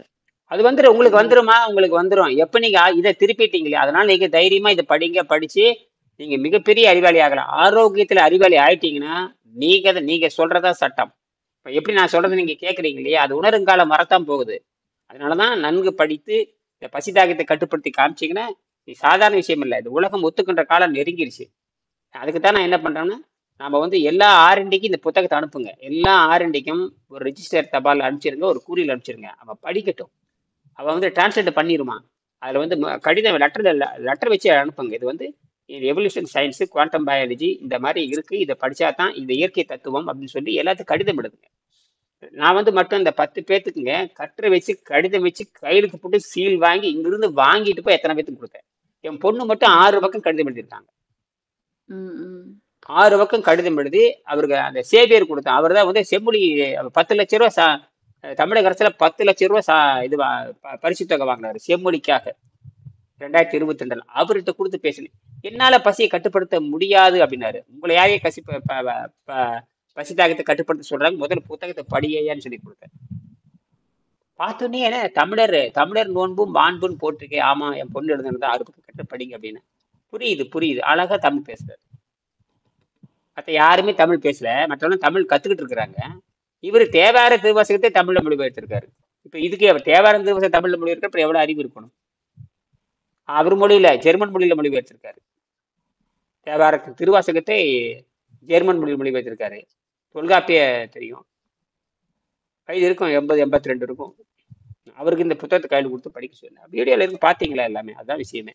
அதனால நமக்கு சரியான காலம் வந்திருக்குது. அத்தனை பேர் உணர வேண்டும், செய்யுங்க. மீண்டும் சந்திப்போம். சரியா, வேற கேள்வி இருக்க முடிச்சுக்கலாம். நன்றி, வணக்கம். நன்றி, வணக்கம்.